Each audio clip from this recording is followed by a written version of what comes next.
Estudios actuales de Occidente han logrado identificar 4 formas de orar y dicen que en Occidente usamos una o las 4 formas mezcladas. De estas 4 que hablamos,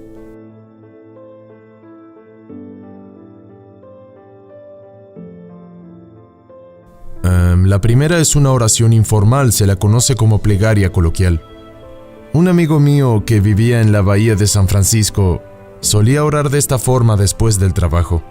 Cada viernes, cuando regresaba a su casa, él rezaba: Dios, permíteme llegar a la estación de gas, así nunca olvidaré cargar el tanque.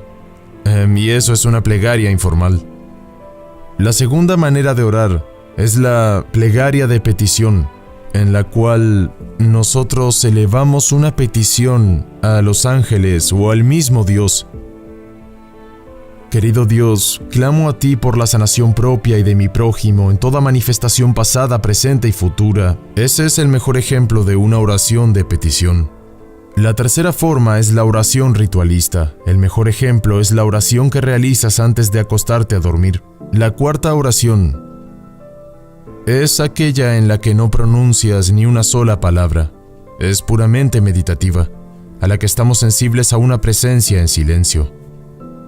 Y algunos disienten sobre si este es o no un modo de oración occidental, si puede considerarse que este modo es una plegaria típica en nuestra actualidad.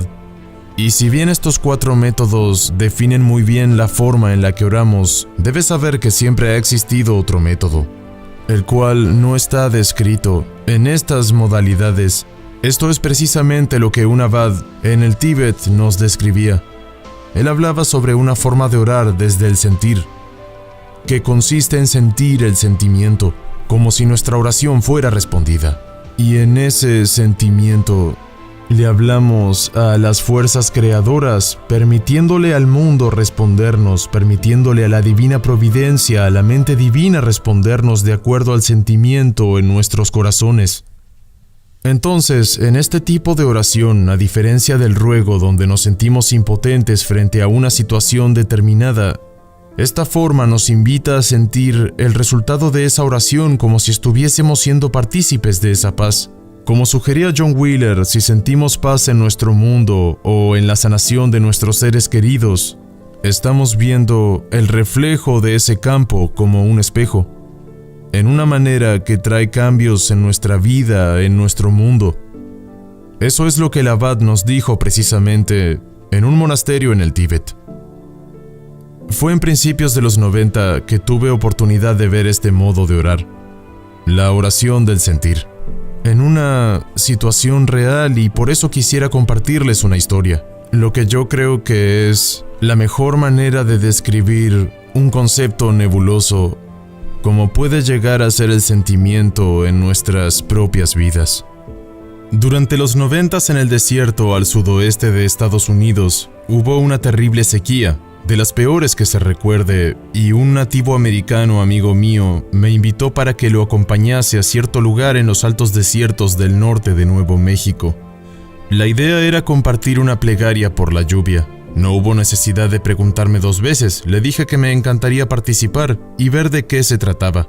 Así que nos encontramos en un lugar acordado y caminamos por miles de hectáreas de hermosas montañas en los límites del desierto, hasta que finalmente llegamos a un lugar antiguo que ni siquiera la gente hoy en día sabe quién lo construyó.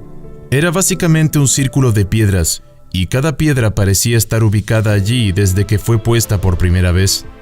Fue en este lugar donde mi amigo comenzó su oración. Lo primero que hizo fue quitarse los zapatos, ingresar al círculo con los pies descalzos, honrar y llamar a todos sus ancestros en las 4 direcciones. Luego me dio la espalda y puso sus manos en posición de oración durante solo unos segundos. Y luego se dio vuelta, me miró y me dijo: «Tengo hambre, ¿vamos a comer algo?». Y yo le dije: «Creí que íbamos a compartir esta plegaria, que íbamos a orar para que llueva». Y él me miró y me dijo: «No, porque si oramos por la lluvia simplemente no va a llover. Porque en el momento en que rezas para que algo ocurra, solo estás reconociendo que ese algo no existe en ese momento». Y me quedé pensando porque tuvo mucho sentido para mí. Y si yo digo: «Querido Dios, que haya paz en el mundo», lo que estoy diciendo es que en ese momento la paz no existe, Y puede que esté proyectando justo lo contrario a lo que mi oración pide, a lo que quiero cambiar.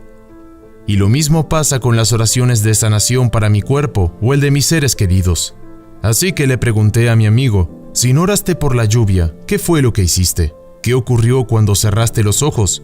Cuando cerré los ojos comencé a sentir la sensación de lo que es tener lluvia en nuestro pueblo. Dijo, percibí el olor de la lluvia cuando cae sobre la tierra y sobre nuestras casas. Sentí la sensación de mis pies descalzos en el lodo.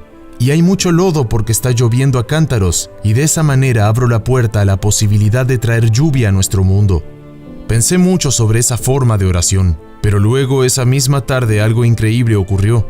Estaba revisando el mapa meteorológico y entonces la sequía había durado tanto, de repente cambió.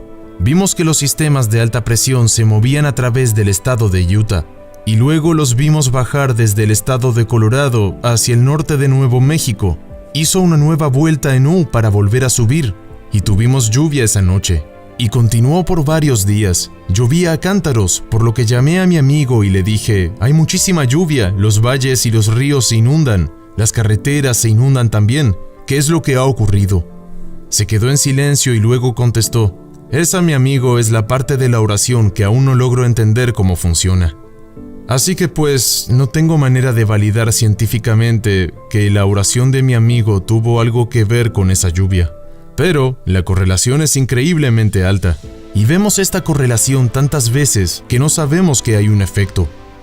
En 1972, en 24 ciudades de Estados Unidos, se realizó un experimento donde las personas eran entrenadas para vivir una sensación de paz, y de una manera muy específica. Fueron colocadas estratégicamente en dichas ciudades, cada una tenía una población mayor a los 10,000 habitantes. Esto quedó documentado en estudios de meditación trascendental, muy conocidos a principios de los 70. Y lo que ocurrió fue que durante el tiempo en que esta gente se encontraba sintiendo esa paz, en la comunidad que los rodeaba y más allá del lugar donde se encontraban teniendo esa experiencia, hubo un descenso en el registro de crímenes, en la violencia, accidentes de tránsito. En algunas ciudades como Chicago, la bolsa de valores se disparó mientras estas personas realizaban ese experimento. Pero cuando el experimento terminó, todas las estadísticas se revirtieron. Y repitieron dicho experimento una y otra vez a tal grado que el efecto pudiera ser medido, por lo que fue aplicado en un experimento aún mayor, que fue documentado en el Journal Conflict Resolution en 1988. Este experimento fue llamado Proyecto Internacional de Paz en Medio Oriente. Lo que sucedió es que durante la guerra entre Israel y el Líbano a finales de los 80, y como resultado de los estudios anteriores, las personas que fueron entrenadas para sentir paz fueron ubicadas a lo largo de las áreas de conflicto entre Israel y el Líbano. Y durante el tiempo que los investigadores llamaban la ventana, mientras estas personas experimentaban la sensación de paz, las actividades terroristas se redujeron a cero. Disminuyeron los crímenes contra las personas, disminuyeron las emergencias hospitalarias, e intentaron hacer estos experimentos a distintas horas del día, en diferentes días de la semana, para asegurarse que fuera un efecto estacional, incluso en diferentes momentos del mes, porque aquello de los ciclos lunares posiblemente haya afectado a las personas. Y cuando los estudios concluyeron, lo que descubrieron, aunque sin saber precisamente por qué sucede, se dieron cuenta que las correlaciones son tan altas que cuando cierto número de personas comienza a sentir esa sensación de paz en su cuerpo o en algún lugar específico, el efecto se expande a la comunidad e incluso más allá del sitio donde estas personas están. Y es tan preciso que ahora sabemos, gracias a las estadísticas, el número exacto de personas que se requiere para dar comienzo a este efecto. Así que compartiré la fórmula y luego la describiré. El efecto se observa por primera vez cuando un cierto número de personas participa. Y ese número, el número mínimo, es la raíz cuadrada del 1% de la población en cuestión. Entonces, ¿qué significa eso? Si tienes una ciudad de 1 millón de personas, por ejemplo, tomas el 1% de 1 millón, lo puedes hacer con tu calculadora, y luego le sacas la raíz cuadrada a ese número, y ese número te dice cuántas personas se necesitan para desencadenar el efecto. Obviamente, el efecto aumenta con el número de participantes. Para una ciudad de 1 millón de personas, la cantidad mínima de participantes es solo de 100. En ese caso, en un mundo de 6,000 millones de personas, la raíz cuadrada del 1% es tan solo de aproximadamente 8,000. Solo 8,000 personas, de acuerdo a estos estudios, son las que se requieren para que se pueda sentir simultáneamente este sentimiento de paz y generar ese movimiento que conecta la conciencia con el campo divino, para que así finalmente, a través de este campo, la paz pueda extenderse por todo el mundo. Esto es Universo Consciente. Si te ha gustado este video, puedes dar like, comentar o suscribirte. ¡Vamos, inténtalo! Te estamos esperando.